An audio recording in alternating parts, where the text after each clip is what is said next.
بسم اللہ الرحمن الرحیم۔ السلام علیکم۔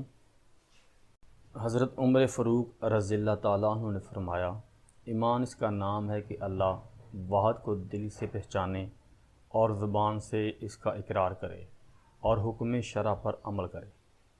حضرت عمر فاروق رضی اللہ تعالیٰ عنہ نے فرمایا، تم خود اپنی جانوں سے حساب لو اس سے پہلے کہ تمہارا حساب لیا جائے، اور اپنے اعمال کو خود وزن کر لو اس سے پہلے کہ وہ ترازو میں رکھے جائیں، اور اس بڑی پیشی کے لیے تیار ہو جاؤ جب تم اس اللہ کے سامنے پیش کیے جاؤ گے جس سے تمہارا کوئی عمل پوشیدہ نہیں ہے۔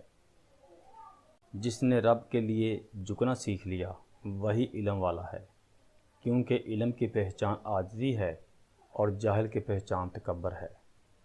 سب سے بدبخت حکمران وہ ہے جس کے ہاتھوں اس کی رعایا تباہ ہو جائے۔ جس کی پرہیزگاری کم ہو جاتی ہے اس کا دل مردہ ہو جاتا ہے۔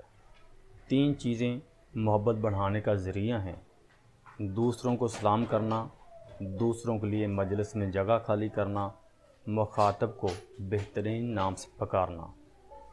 ہم حرام کے خوف سے 9 حصے حلال بھی ترک کر دیتے ہیں۔ ہنسنے سے عمر کم ہوتی ہے اور انسان کا رعب ختم ہو جاتا ہے۔ بڑھاپے سے پہلے جوانی اور موت سے پہلے بڑھاپا غنیمت شمار کرو۔ جس عالم کو دیکھو کہ وہ دنیا سے محبت رکھتا ہے تو دین کے معاملے میں اس پر اعتبار نہ کرو۔ جو ریاست مجرموں پر رحم کرتی ہے وہاں کے بے گناہ لوگ بڑی بے رحمی سے مرتے ہیں۔ رعایا حکمرانوں کے نقش قدم پر چلتی ہے۔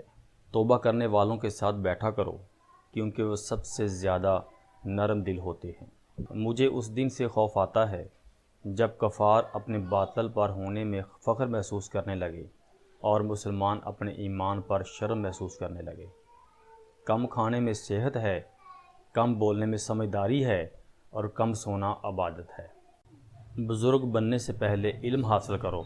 جس نے رب کے لیے جھکنا سیکھ لیا وہی علم والا ہے، کیونکہ علم کی پہچان عاجزی ہے اور جاہل کی پہچان تکبر ہے۔ اچھے لوگوں کو آزمانے کی کوشش نہ کرنا، کیونکہ اچھے لوگوں کی مثال ہیرے جیسی ہے۔ جب تم انہیں ٹھوکر مارو گے تو ٹوٹیں گے نہیں، لیکن پھسل کر تمہاری زندگی سے دور چلے جائیں گے۔